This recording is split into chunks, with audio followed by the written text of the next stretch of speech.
Hey everybody, welcome back to the DANCNG SOBR podcast. I want to thank our sponsor, Movita Juice Bar. Go to movitajuicebar.com to find a location, or you could also use your food ordering apps to order something from them. I want to thank Outer Circle Media for having us here in this little studio over here on the west side. And today we have a small business shout out again. So today's small business shout out is for Espacio 1839. Espacio is a little store cultural center over in Boyle Heights. They are one of my favorite spots around the neighborhood there, and they are at 1839 First Street. Go to your Instagram and look up Espacio 1839. Don't forget to go to rafa.la/shop to check out any of our merchandise. And today's guest is a fashionista, all-around artist, multidisciplinary, Karla Diaz. Let's get into it. Hey everybody, welcome back once again to the DANCNG SOBR podcast. Dancing without the I and sober without the E. But right here is we. And today in the house, in the studio over here on the west side, we have the legendary Karla Diaz. Thank you. Thank you for having me here, Rafa. Thank you for being here. It's definitely an honor. Now, what I usually do with most guests, just to chill and relax, as I always say, estás en tu casa, you're in your home. Anything you want to talk about or anything you don't want to talk about, you can let me know. And you're welcome to speak in Spanish or in English at any moment, so just feel relaxed. And let's talk a little bit about, let's just get to know Karla a little bit. So I like to start by asking people, where did you grow up and where were you born and stuff like that? Maybe your childhood. Yeah, so I was born here in Los Angeles. And when I was a baby, my mother took me and put me in the care of her parents, my grandparents, and she left me in Mexico to grow up until the age of 10. 10 or 11, something around that age. And so I like to say that I grew up both here and in Mexico, but mainly in my childhood where I grew up there. I went to elementary school, most of my elementary school in Mexico. And then the rest of my academic school, I did it here in Los Angeles. So it's definitely a ni de aquí ni de allá story. Yeah, I mean, sometimes I'm always in between, actually, not de aquí, de allá, but in both worlds, and embracing that is so interesting, because you do, grow up from a different perspective. I never knew that when I was a kid. Like, I would look at people coming from here and visiting there, and it felt so foreign to me. There was, I could tell people that were coming from here that were from here, and even though I was born here, so it was really weird. My first language was Spanish. And even though I was born here, so it's like, it was so weird. They're like, aren't you born here? Why can't you speak English?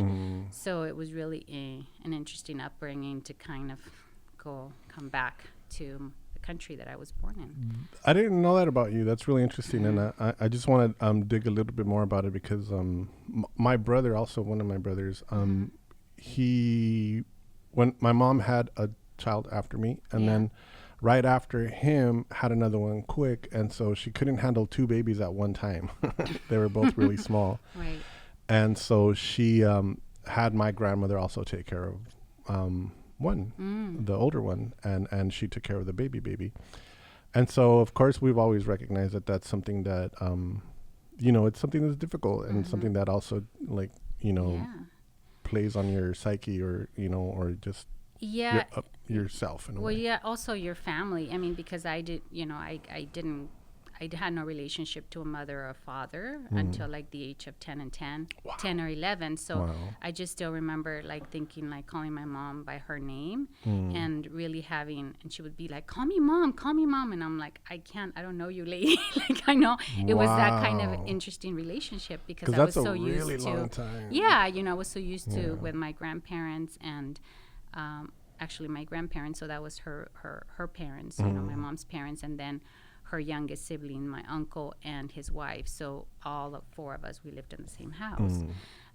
So it was really being raised by a village more than just a kind of, mom and a dad, or whatever that unit of a family means to you. It was more that type of deal. And I knew I had parents. Like, it was like, I knew I had parents, and they would always tell me, like, they love you and, they care for you. It wasn't like, oh, they just left you and didn't care about you, like, tirada, like, but it was just interesting to have that relationship, because also growing up with older people that are not necessarily like your mom and dad, like, you don't care, they don't, you, like, I don't remember ever, like, having, like, going, like getting my teeth that were, like, my first teeth that were, like, out, and, like, saying, oh, going through those childhood moments of memories and keepsakes and stuff, and saying yes, because my grandmother was too old to deal with that. She was just like, it's off, I'm not going to take you to the dentist, figure it out yourself, you know what I mean?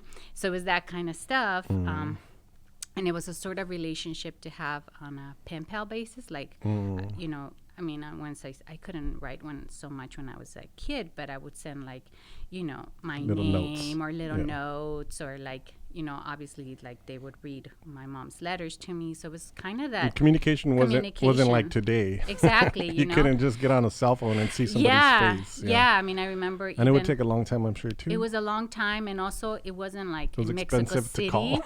Well, in Mexico City, there was more like an urban, center of, like, more activity, more things, and access to stuff, or places like big cities like that. It was more like the rural farm, place that I grew up in. So to go and access a phone, it was like we had to go to the downtown and take a bus.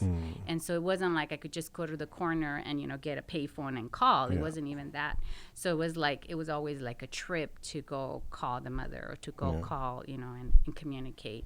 So it was interesting, growing up with that kind of notion of communication. And when you first came to the U.S., where did you grow up first? Like, and how old were you when you first came? Yeah, so like 10 or 11, I'm thinking. My mom brought me back. Well, it would be when you second came to the U.S. Right, because you were born here. The second, because I was born here. When but you when came back she to the finally US, brought me back, and she's like, "Stay here. I'm gonna keep you here for a longer period of time." It was around that time when I was like 10 or 11, and we went to MacArthur Park, the MacArthur Park area. And is that in the 80s? Yeah, like the 80s. We're both Gen Xers, right? Yeah, 80s. And so it was an interesting area growing up there. I had then my aunt, my mom's sister came, and so then I had my cousins and her and my aunt and my aunt's husband, that we grew up in for a couple of years. So I went to, because of my language skills, they put me back in grades. So I finished, I think, the last grade in elementary school at Union Elementary School. And then I went to Virgil Junior High School, like for like 2 years or something like that. Before I moved, we transitioned and moved to East LA, to Boyle Heights, where, we stayed most of the time, the majority of my time later on. But it was it was a kind of like a transitioning point for us. But it was crazy growing up in MacArthur Park. I mean, I don't know if you remember. No, I do remember, because that's why I was asking what years it was, because the few times that my parents, we were a Mexican family, like, vamos al parque. Yeah. So we would go from East LA to MacArthur Park. And I remember literally seeing somebody, like, almost get stabbed in front of me, and, like, seeing robberies. And we that found was like bodies, that was my first experience of, like, seeing crime. Yeah. And I grew up in East LA. Yeah. It was crazy. I mean, and they would tell you every kind of fake stuff, fake immigrant cards, and, found bodies in the river. I mean, in the lake, excuse me.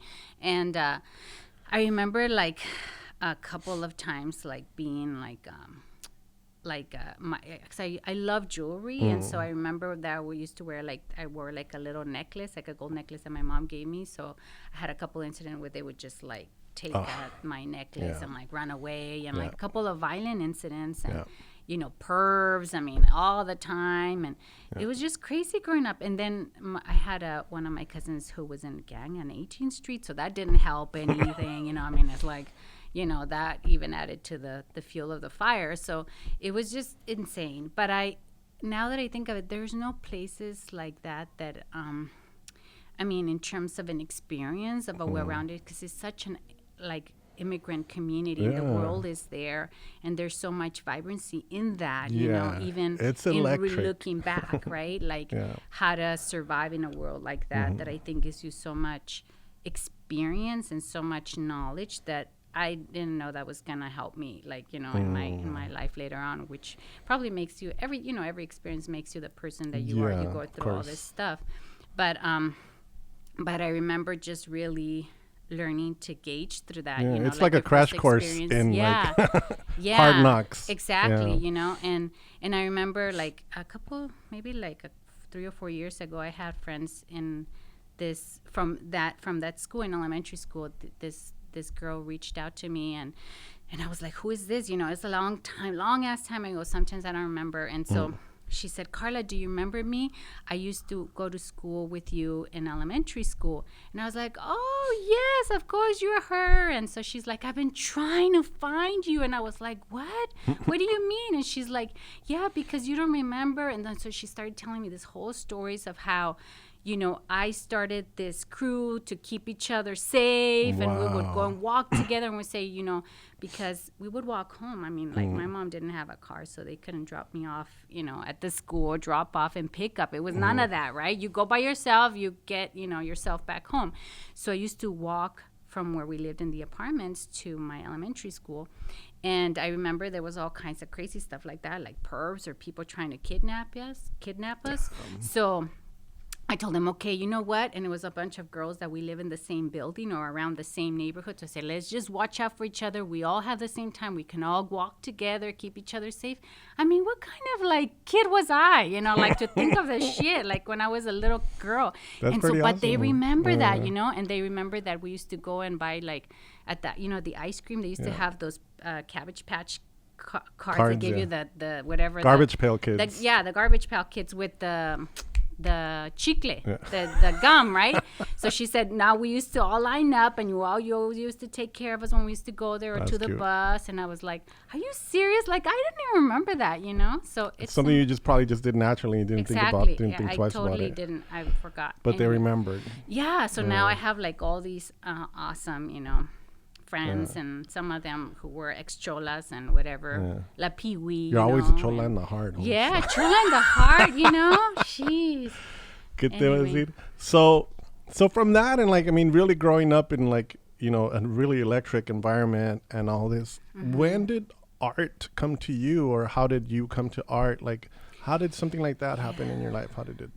So, yeah, that's a long way across, you know, because my sort of, I guess in terms of the arts, it would be first I fell in love with writing, and I thought that was going to be like my path, and that I was a poet, and I really love poetry. Well, you describe yourself as multidisciplinary artist, so you do a bit of everything. Yeah, but I think, you know, the first time that I ever started to write poetry was because of my junior high school teacher, Seshu Foster. He was my junior high school English teacher. Wow. And so he was I was like, what is that, right? Poetry, what the hell is that? And writing. And he would give me the space to just, you know, on a corner, he had a typewriter, and just go write and just spend the time. And I had no idea. I mean, I was still kind of battling with, you know, understanding still English. That my English skills was not like the best, you know, in terms of writing, because now I'm looking back and I still have some of that writing, and it would be like, what the hell was I saying? I was like speaking alien or something, you know. I don't know, but he gave me that, you know, to kind of nourish that, and we created our own like after school poetry club, you know, the Poets Beyond Madness, and we were like so cool because we were like three nerdy kids out of everybody, and with glasses. And I have this thing that I always tell, and I told Mario and everybody, I said, you know what crew I started? And he says, what? I said, I started this crew called Nerd Thug, you know, because I was a nerd, but I was also a thug, you know, so Nerd Thug. So I was totally Nerd Thug. That's right? Dope. Like, and so, but there was only like 3 or 4 kids. I mean, of course, because nobody's going to stay after school in junior high school in East LA at that time. Like, what the hell, right? Who reads, right? Nobody reads, right? What school was it? In Hollenbeck Junior High School. Oh, that's good. Yeah. So I was such a nerd. I'm not gonna. Why am I telling you this? But I was such No, a that's freaking good. nerd. We want to know these I was things. such a freaking nerd because I hated sports, right? Because I wear thick glasses, so I have contacts now. But I couldn't play any sports, and I was so bad at it. So I would just sit in the courtyards, in the basketball courtyards, and just read, and pick up a book. And I remember the first book I ever picked up and read in English was Les Miserables, the French French.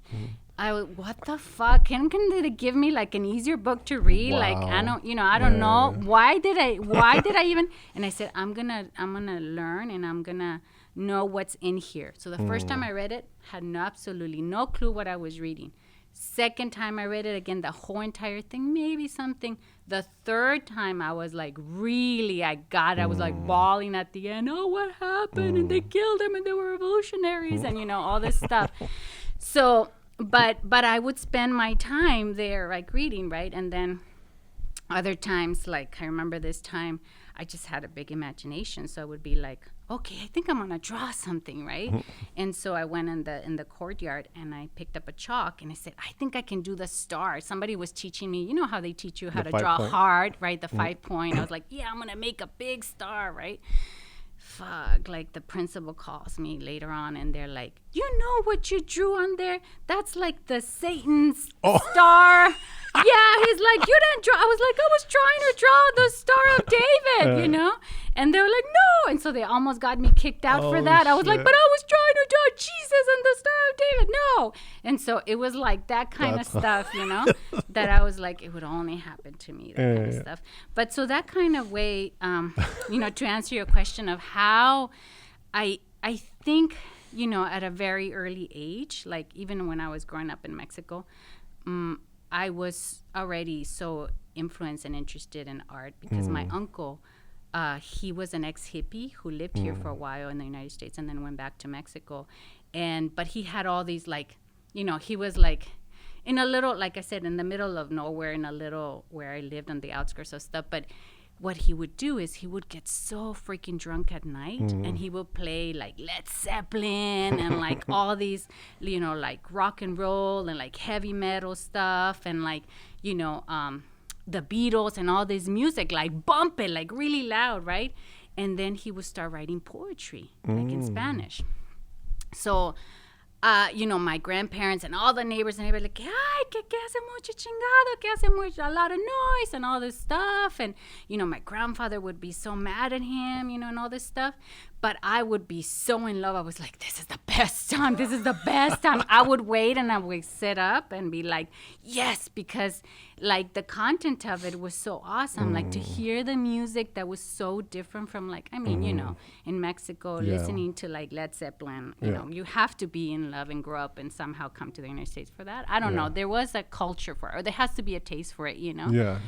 And so anyway, so then... Well, at that time, those were sounds that were new for everybody. So, so it was like a new thing for you, and you were young enough to appreciate it. Yeah. I think. So I think that kind of influenced my art, my love for art and developing that, nurturing that, And then he would make me... He would write poems for me, and I would memorize them, and then we would have like these... recitation days like in Mexico. Nice. It's very, I don't know, but in Mexico there is a lot of like politics are so essential in our everyday life, and it's very much, we pay tribute to the flag, and it's very, we have to, and in that way I understand why, because shit happens all the time and it can really directly affect you.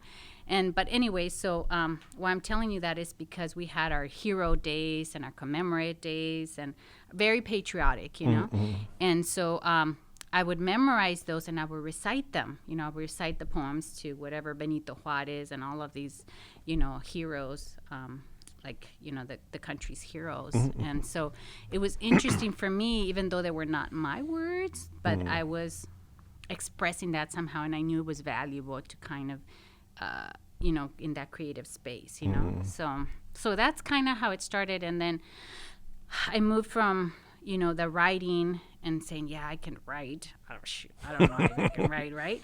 I think to me what was really appealing, it was the poetic sense, the poetry that was like the stories behind that. Also at that age, I think it's just the process of doing it. It doesn't matter if it's good or bad. Right. But the process of doing it at that age, just to get words out and put them on paper and then even share them with other people. Yeah. That whole process of letting things out in that way makes you, in retrospect, be like, oh, wow, that was pretty awesome. Yeah, yeah. Because you found something. Yeah, and so I've always been, maybe as a person or my personality, I've always been very passionate about stuff. And I put everything that I do, I chose my passion for it and commitment to it and my energy into it. And so I think that kind of somehow translated, into that. And so when I came back, and it was like Seshu Foster was my English teacher, and he said, hey, yeah, let's do this after school, poetry club, and with the help also of Ruben Martinez, who is also a poet. Really? Player. Yeah, he was one of the first. He was in residency there with both. I mean, like heavyweights. How lucky am I? I didn't know who they were. I was just like, there. Okay, let's do it. Yeah. So Ruben was amazing and also very supportive, and then we just, I really wanted to be sort of like a sponge to kind of gravitate to everything, because I would just wanted to like learn as much as I could and whatever I could use. I knew that my mom couldn't pay for like free art classes, in museums or anything like that, or we didn't have those kind of curriculum or activities to go to, like your parents would pay for that. So I had to kind of get those myself and seek those out. And so I started going to free classes at Plaza de la Raza in the performing arts. And they have everything there, as you know. They have the visual and performing arts. And so I was so shy. Oh, my God, Rafa. I mean, I was so damn shy. If it was this year, I would probably bump into it, or I would throw up, because that's what would happen. A couple of in the poetry readings that I had to start speaking out and reading them out loud. And Seshu would call me, because when he had readings, for him, it was him. Then he would see me show up, and he'd be like, "Oh yeah, you have some poems in your backpack. Come on up here and read." And so I'd be like, "Shit, why did I come?" But it was exciting at the same time, because it gave you that, facilitate you that opportunity. Who does that, right? So it was so much of an experience. That's how I started to get that experience, but it was so nerve-wracking, at the beginning. So when I went to Plaza, it gave me that kind of experience of that performance aspect and communicating and talking with people, and that was such a great training ground with, mentors like BJ Dodge, who is an amazing, teacher, who is so caring, who just allows you to be in that space and to create your own voice and find that voice in your body. But I was just, it was a lot of work. I went for a couple of years to my teens, since I was maybe 12 to 18 years old. I was going to Plaza after school. It's something that you guess like a tree, you kind of plant it and let it happen. It's not going to happen on the first time around, but a few years of that, and you've already grown a few things and changed your mind a little bit and maybe helped you see different directions you could probably go in with what you're doing. And that's so amazing. I mean, I was so lucky to have great mentors like that, And then I just, at the same time, I had another friend mentor who, Mario Davila, who was creating this poetry series called Poetic Action. And he would try to do events and poetry readings in different venues throughout, LA, whether bookstores or, museums, any kind of public venue. I mean, we even did the washing machine places, anything that was public. And at that time, he said, "Karla, would you want to help me?" And I said, "Yeah, hell yeah, let's do it." So we were printing flyers and posting them in all these spaces. That's how you got the word around. I mean, there was no Instagram or kind of that kind of exchange. You really had to do the legwork. So it really taught me about that kind of connection and building in communities, and going into different communities, because we would go to everywhere, to post flyers and pass it out, and we wanted to get a good crowd. excuse me, Mario was so smart, so smart, so savvy, such a great person. I learned so many skills to working with people, to talking, to building community. I mean, those were invaluable. Who teaches you that? Not even in freaking universities now, right? Because I have kids. That's stuff you learn once you're out in the field. Yeah, you know. I mean, I have my kids that I can't know kids, but my students at CSULB that they have to do volunteer hours service and service learning at a nonprofit organization and community organization, and they're complaining they have to do 20 hours. I was like, you know how much chairs I had to like fold, how many hours I had to be there, how many phones I had to answer, how many, you know, the receipts or flyers I had to post, you know. So they're like, oh, Miss Diaz. So it's really interesting, you know. I'm over 50, so I call anybody under 30 a kid. So yeah, it's okay. I'm like kids. Kid. So. How was your journey from you know, being introduced to Plaza de la Raza and learning all these different kind of art things? How did that journey go into like then getting your degree and then your MFA? And what was your MFA in, if you don't mind me asking? And you went to Art Institute of... I went to CalArts. CalArts. Oh, it's CalArts. I was like trying to figure. Yeah. Oh, okay. I went to CalArts. So I was trying to figure out where it was. But yeah, I went to CalArts, California Institute of the Arts, and to get my MFA. I had applied there before, you know, like when I was in my teens, but I had applied through theater and performance because I thought, like I said, that's what I want to do. You were doing spoken word. I was doing spoken word, poetry, and performance, and all this stuff. And CalArts had this, you know, program called CAP, Community Arts Partnership, right? And that was so I was one of the first CAP kids at Plaza through that. Awesome. Yeah. And then later on, years later, I worked at the office at CAP at CalArts, and I ran programming, and I did, you know, a lot of the programs. I ran the programs with the people there, with Glenna and the people there who were at the office. So it was really interesting to be backstage and go full on, you know, from being a kid and really why it was so important, our work and the work that we were doing in relationship with CAP. But anyway, so being through that, I went to Cal State LA for my undergraduate work because I really just wanted to stay at home, you know, and by that I mean because I went to high school here at Hamilton in Culver City. I was bused, so I didn't go to Roosevelt High School, which was the school that was right next supposed to be next to me. You know, it was crazy at the time. I said, I know myself, I'm going to go to this school and I'm going to get in trouble. You know, like me and the star, David, probably by that. You know what I mean? I'm going to get in some freaking trouble. I'm going to kill someone. I'm going to, you know, because I've always been a leader, you know. Yeah. Remember the elementary school kids back there with the chiclets and the Cabbage Patch Kids or whatever. So I've always had those leadership skills in me innate. And so I know that if I have those skills, you know, for the greater good, right? It can go a good direction, but for the greater bad, evil doings, things, underground, black market stuff, I can be really good at it too, you know? So I was like, I don't want to get in trouble. Choose your path. Choose my path, you know, choose the right path. So I said, okay, so either I go and I got to escape this. And so I was bused and I had to, it was crazy. I mean, that time was crazy because, you know, the yellow bus didn't pick me up and my school at a certain time and I missed it. Shit, I would always later. I would have to take 3 public buses to get over there, you know, coming back really late from over there here and then having to do homework. It was like 1986, right? Yeah, I graduated from 1995. 95. Oh, so it's 91. Okay. 91. So the late 80s. Yeah. And so so that's why I was like, you know, that's not going to be something that I'm going to be able to do. So I just really, so when I finally graduated from high school, I was like, I gotta just stay local. I take just one little space here. It's local. It's in the neighborhood by my mom's. I'm close enough.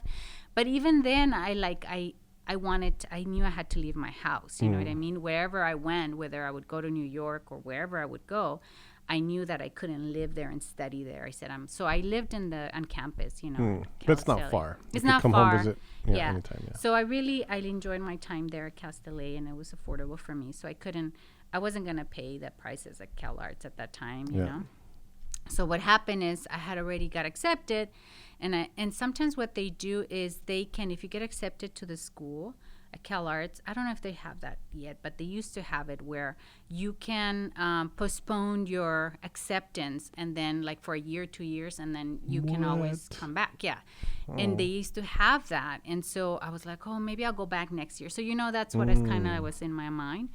And then I just was like, I think I'll go the literature path and study more of that at Cal LA when I was going there. So I studied some literature. I took some art classes because art has always been such a part of my practice, like of me living, writing and drawing out. Yeah, it's been more a part of your life. Your and so, but I didn't know how to kind of put that together and say, this is my life and this is like what's going to make money. This is what seriously you should focus on, So I had a lot of lawyers, believe it or not, in my like school and literature classes and literature classes that I had in Cal State LA because they said it's good. Lawyers write a lot. With lawyers. So most of my peers were lawyers. I was like, where are you going? You're going to go to law? I was like, I'm not. I don't even know where I'm going. I'm just going to stay in these classes. But I really enjoyed it. I really enjoyed being there and it was a good kind of, place to be. And then I got my MFA in writing and minor in art. Really? Yeah. So it was really interesting to come from that performance and leave that kind of performance space and then go into something else. But I always think when I was a kid also, maybe this is in Latin America and Mexico, but the trajectory of what you study, for instance, for the arts, always I remember that if you were to study as an artist, in Mexico, you had to take basic literature classes. And they ask you to take that, your basic art classes. And I think that the purpose of that is because you can be such a well-rounded individual, to expose you to all these literature and culture and language that they think it's so essential for artists and the tools that they have. So to me, it wasn't any, I thought that was a good path as well, that I think could be, but I guess it's different here. I don't know. So I was I was all messed up. I was all confused. I don't think so. I don't think you were messed up. But speaking of learning to write and, being a English major at first, I want to get to where you founded Slanguage and how you use your writing and grant writing because how did that help you with that? And I'm aware of the fact that you've written a ton of grants. And tell us a little bit about that process and how that all started and just, give us some. Yeah, I think that really helped because I could put a grant, obviously a grant together. I felt like I didn't enjoy that so much. You know what I mean? That grant writing, it's just, there was no love for me there. There was just time consuming and writing became so difficult for me because I didn't enjoy it as before, where I would do my poetry and have the experimental creative space, you know what I mean? And it's not the same thing. So I was all being in the grant writing, I was doing metaphorical stuff and poetry. And I'm like, wait a minute, this sounds too much like a poem. So it was not me, even though I got a couple of grants, and I could put sentences together. I knew grammar stuff, basic stuff. And, but I was just this is not me, and why am I doing it again, But in terms of language, I think it helped us at least give us a little bit of a base, and also to begin to create the language surrounding that and to say that in words, because I think Mario is really good visually also to, really strong in putting images and things together. And I think for me, that was a little bit of my strength, where I could say, okay, now that's a program, and this program is going to have this. He's like, what the fuck is a program? We're not program, we don't have to do programs. And I'm like, yes, that's a program. I remember that. That's a language that people hear. That's what the grant kind of writing is, right? And so, and that with the help of CAP and working at CAP really helped me. And at Plaza, because Plaza that's was how nonprofits amazing. work with Plaza is amazing, It's like my second home, really. I felt like I wouldn't have survived, if it wouldn't have been for Plaza, because there was so much love and so much support there, you know. I mean, and then the exposure of things and access to things there, because I remember watching, for instance, Maria would say, you want to volunteer, help me put the chairs and stuff, Los Lobos are going to play, you can watch the concert for free. Dancing in the front row, right? And meeting people there that, how else are we going to meet people like that, or Andy Garcia, or, actors that would come in and say, hey, they want to do an interview there. Can we have some other students or young people around just to be around? I'll be around, yes, take a picture with me and Andy Garcia, So that kind of stuff, I think in some of our communities, we don't have access to that. And, unless it's like amazing mentors and teachers and people like Seshu Foster who want to work in communities, like Manasar Gamboa, they're prolific writers and people in their own right, and they want to give back and stay in the community, and that others have access to that, So for me, part of that was the intentionality behind language, how we can have that access to in the community. They can have access to me. They can have access to Mario and what we do, because I was trained that way. I had a great mentorship. You're not just instructors, but you become mentors, and you're working artists, so you can tell them about the field itself. And then also the students get to come to events where they will meet people and network, etc. So I think for me that was my experience. Also, I think in terms of, if we're talking a little bit my contribution to language, I think I wanted to have, I really saw it as being this kind of bridge and being able to make an impact, but I didn't see it as a kind of 1 year, 2 years, because whenever you want to make an impact on things, it takes time. You're building upon things. You're really committing yourself to this place, So it wasn't like I'm just putting an exhibition, I'm just opening up a place just to have a fun space so everybody can come in and meet each other. It was like, I'm building something. The building of that, and I knew it took time because I've had seen it, through all these amazing places and working and engaging those skills. And so, for instance, there were no women and young women at the studio coming to the studio when we first started. So I told Mario, that's the line.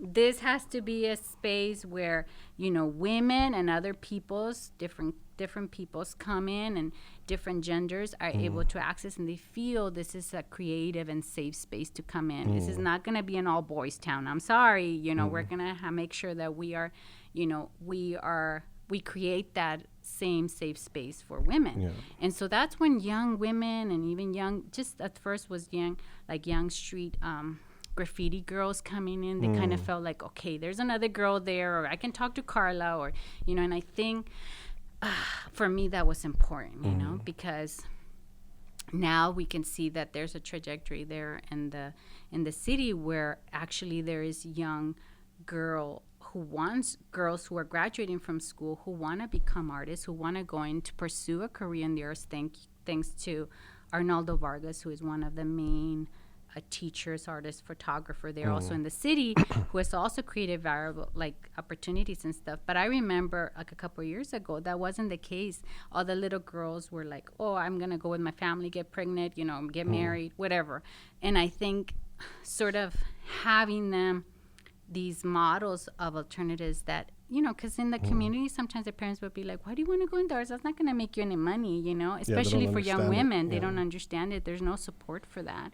And so it's really, it was really important for me that if we, shut down and close, that at least there was that kind of seed into that, there was. And now we have, most of them are women at the studio, I think Mario has to draw the line and be like, nope, we need a space for men. Men, we need space. I can't curse no more, Karla. We can't curse. I curse all the time. Curse if you want. Okay.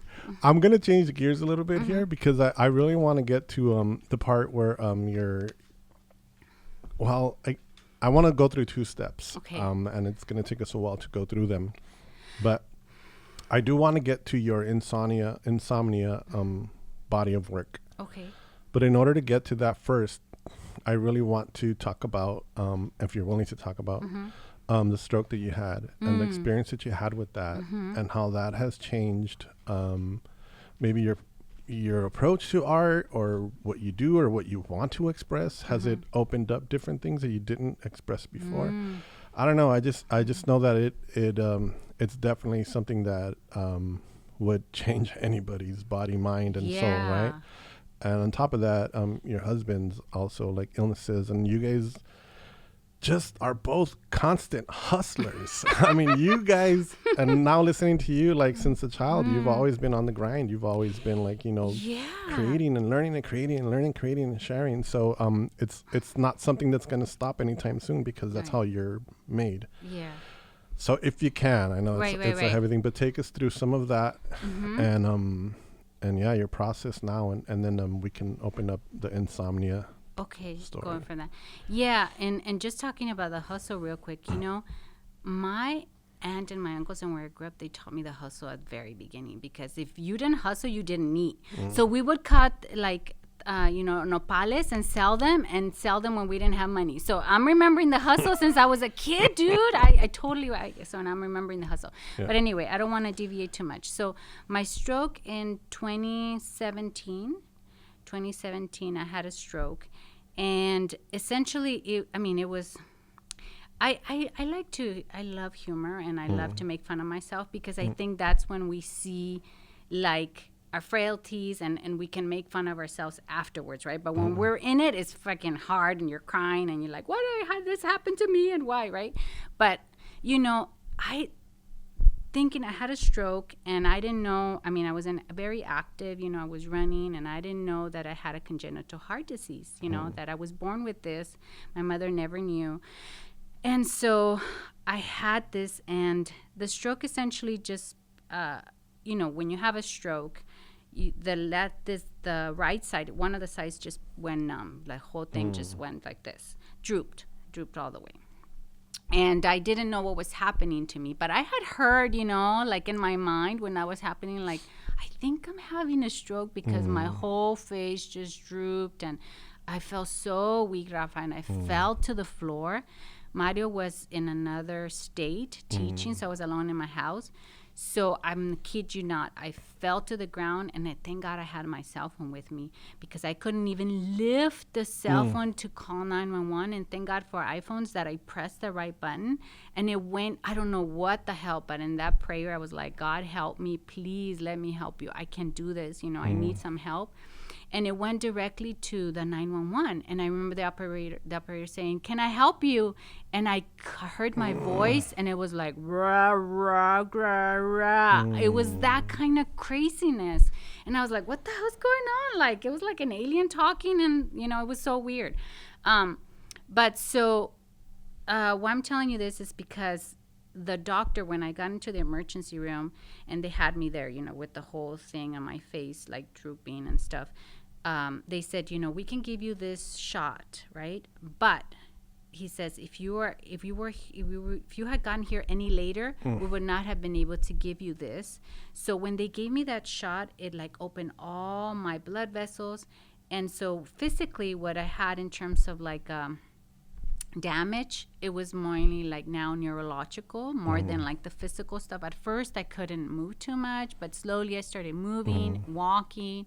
My talk, I never stopped talking. So which might is like, okay, let's I'm not gonna stop, because I had to. They would ask me questions, so thank God as soon as I could talk, I would be like blah blah blah, and but I still have sometimes like my R's on my words, or so my memory is a little bit shoddy, like in terms of what I remembered from like my artwork and doing things.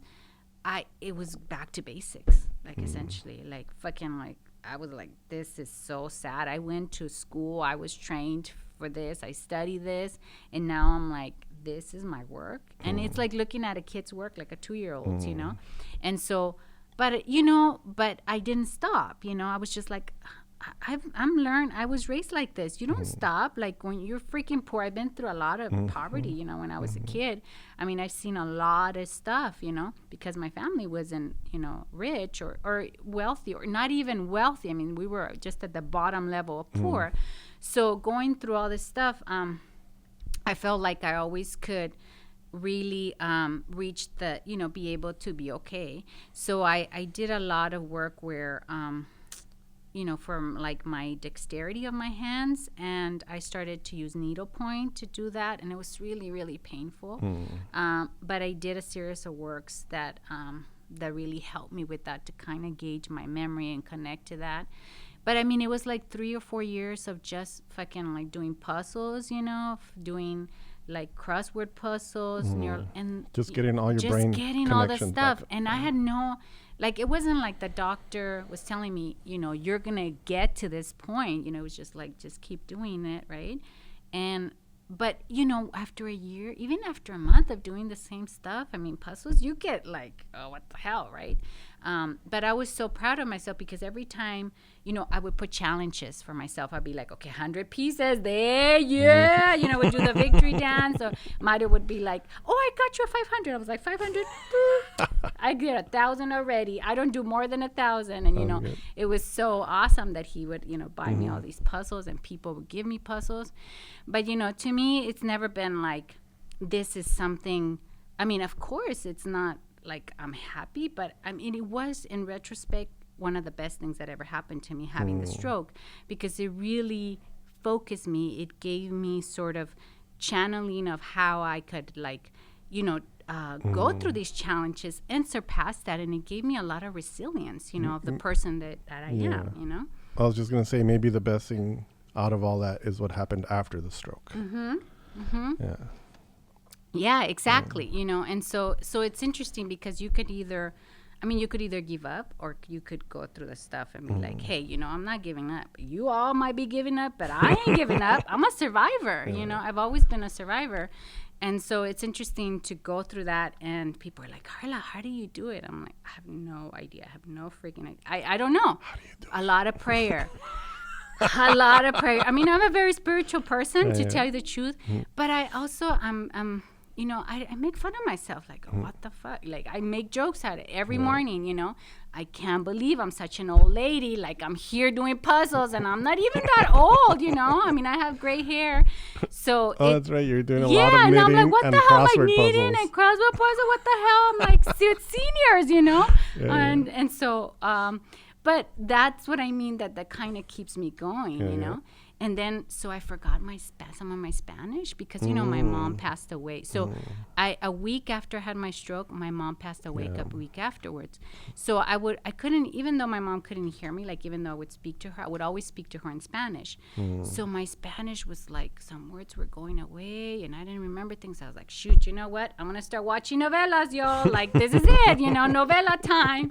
So I just listened to it. You know, I listened to it not so much like because of the content or what's going on, but just because I want to hear the words. I don't want to lose touch with that, you know. So now I go up to Mario, I'm like, mi amor, you know, you are here, ay te quiero, you know, and like start saying words from the novela, and he's like, what the hell you've been watching, you know? I'm like, I'm watching my PBS. That's not PBS, you know, that's like your novela, you know. So anyway, but it was your classroom. That's my classroom, yeah. But I think there's something, so in that sense, you know, going through this stuff with my stroke has been, and it's every day kind of practicing. I think that's also kind of what I learned, that it's that daily practice on yourself. Like, it's not just you know, one for all, and then you forget about yourself. It's like you're constantly working on yourself, and that I really had you know, that connection to whatever it was. I wasn't gonna sort of inhibit that space. I wasn't gonna critique it. It allowed me to have that, you know what I mean? Because I think I'm so critical sometimes of myself, as you know. Sometimes as artists, we are the worst critics of ourselves. We always judging ourselves. And so I think I've always had a crazy imagination. I always had crazy dreams. I mean, for years, Rafa, I can show you in my phone, like years back, I would wake up with these nightmares or these vivid kind of memories or these like words or things, and I'd have to write them down. And so now, now I draw them out and they're there, and I'm okay with it. I go to sleep. Which is how we got to Insomnia, your recent show. Yeah. And tell us first a little bit about, like, not the show, but your actual insomnia. Right. What, you just couldn't sleep? So I couldn't sleep, a whole year? A whole year. I couldn't sleep. And that was kind of, and I still can't sleep, So you know? does that mean that you go to bed really, really late? And yeah, and sometimes I can't sleep. Like last night, I probably slept like 1 hour, maybe 20 minutes. And sometimes I can't tell if I dreamt it or if I was awake. Like it's in between. It's not a deep, deep sleep. And so I have to be really conscious that I am like sleeping. That is not just like me listening. Like I'm still awake. I can still listen to Mario moving. Like thinking of ideas. Yeah, and it's thinking not a of dream, ideas, you know.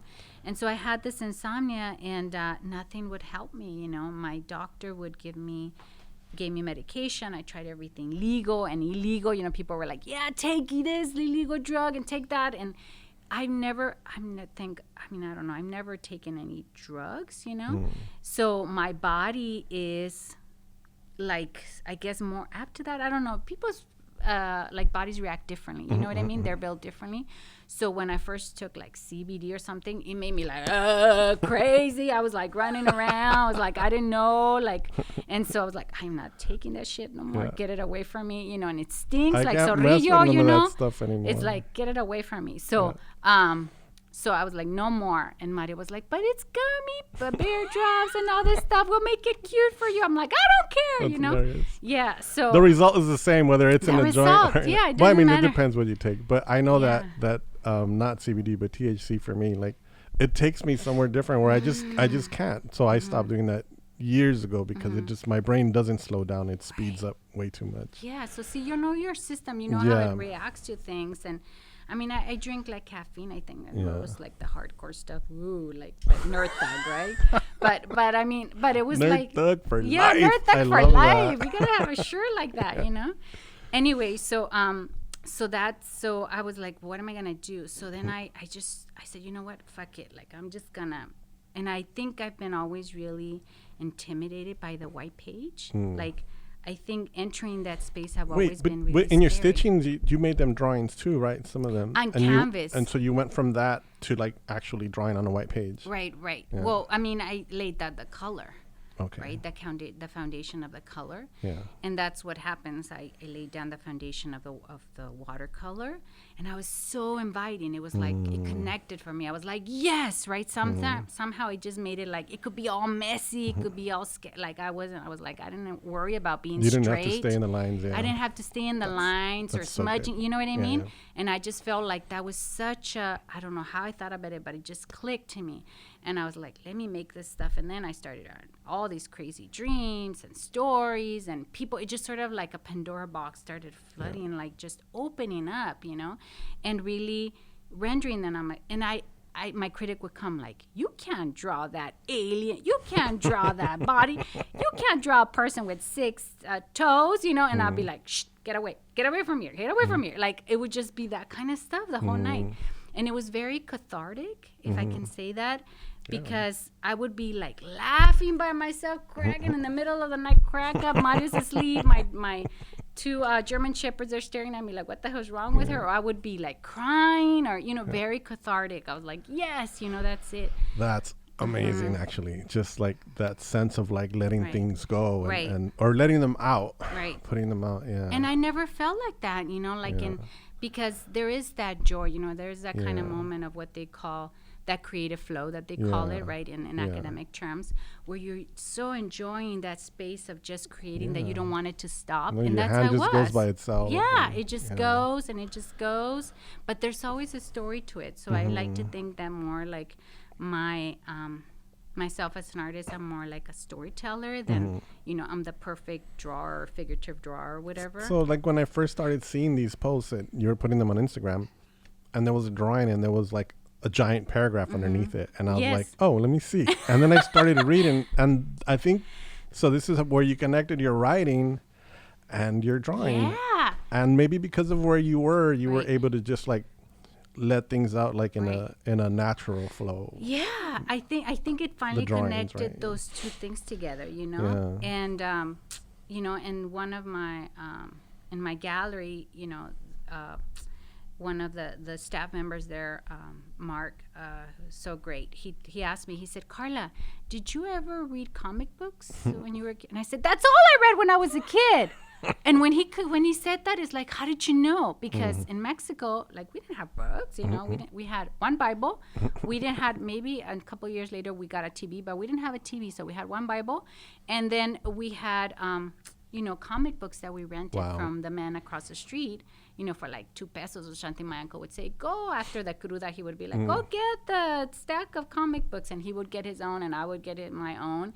And, you know, some of them were very like explicit, you know, like totally like showing boobies and all this crazy novela stuff. But mine were Those are like, the raunchy Mexican yeah, comics. the raunchy They're ones, crazy hilarious. ones, you They're know. hilarious. But they're so funky, right? yeah. And so I would get the kids ones, you know, he would get the other ones.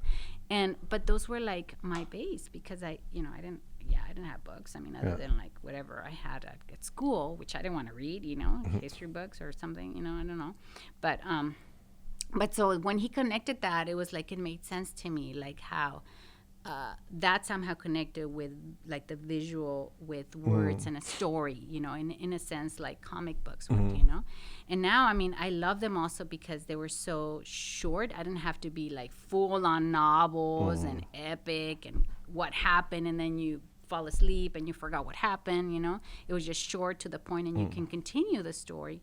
So to me, it just kind of connected those dots. And then Luis at my gallery now, Luis de Jesus. I can say I have a gallery now here in LA.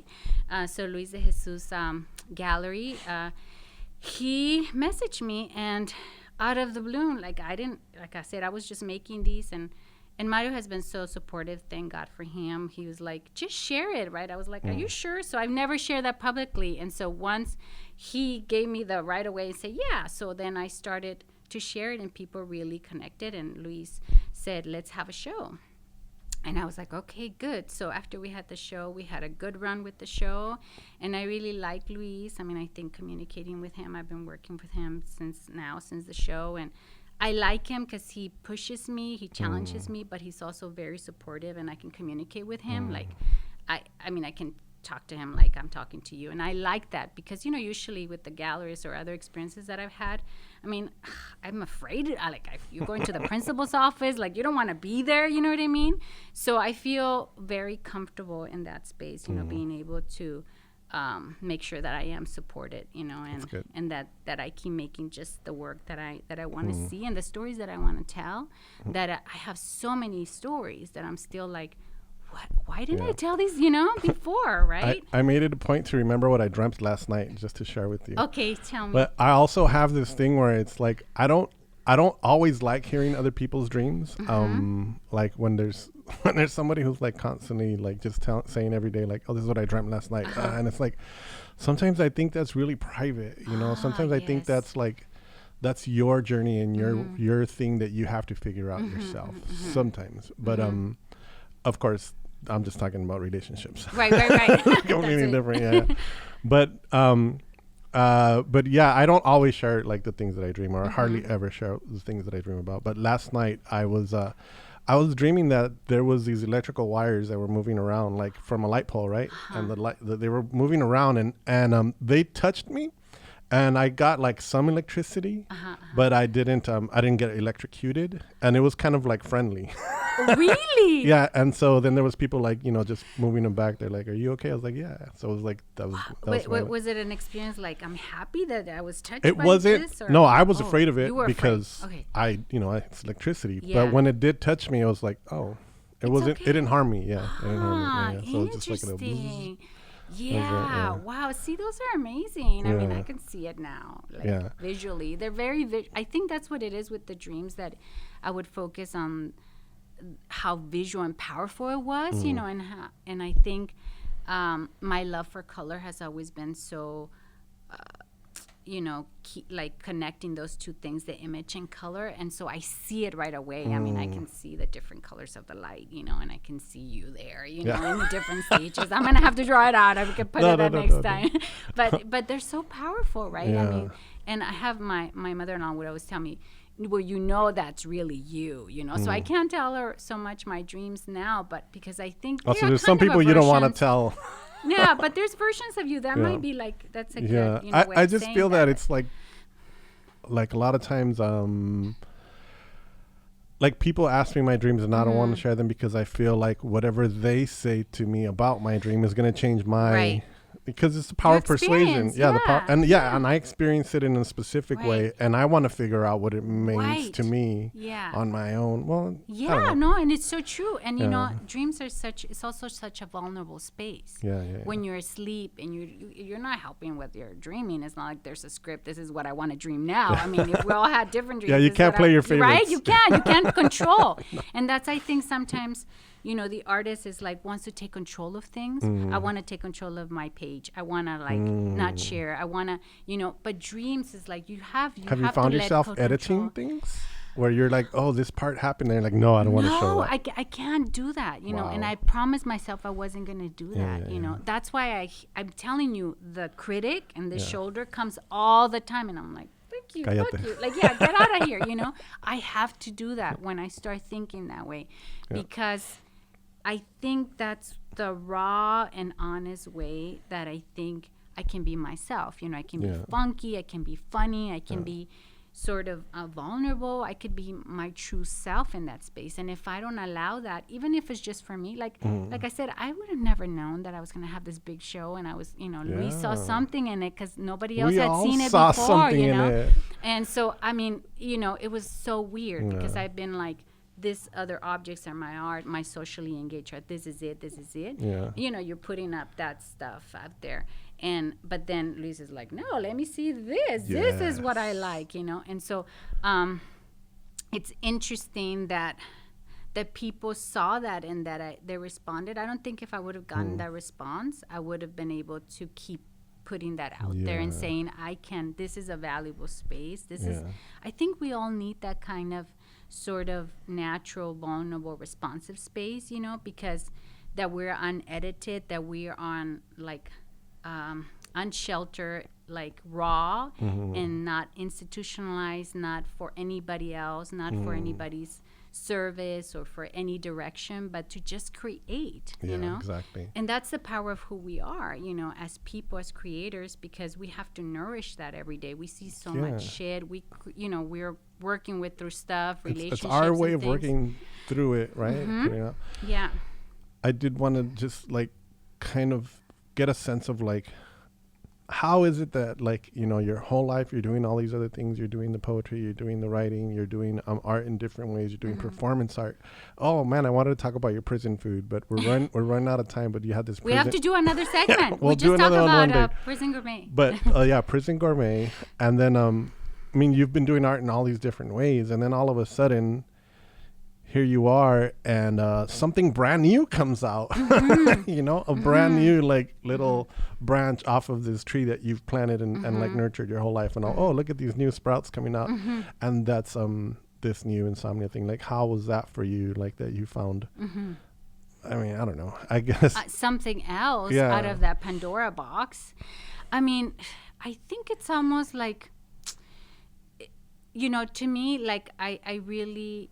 Whatever genre, whatever thing I focus on, whether I'm doing performance or whatever, I feel like I'm responding and there's a need for that. Like when I did Prison Gourmet, my brother had gone to prison and I didn't want to touch a subject purposely. Like it was very personal. Let's just do this real quick. Prison Gourmet is a performance art that you did where you would take the recipes from prison inmates and do them in an art gallery setting, and then the people just would recreate those recipes that they would send me, from prisoners all over. I started from all over California, but then I did recreate some of those, in New Orleans and other states.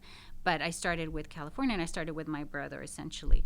So I think my urgency, in making something is because there's that wound or there is that oh, that something's bothering me. I need to talk about it. Just like I can't sleep. There's something going on there. It's on the surface. It's rising. I need to.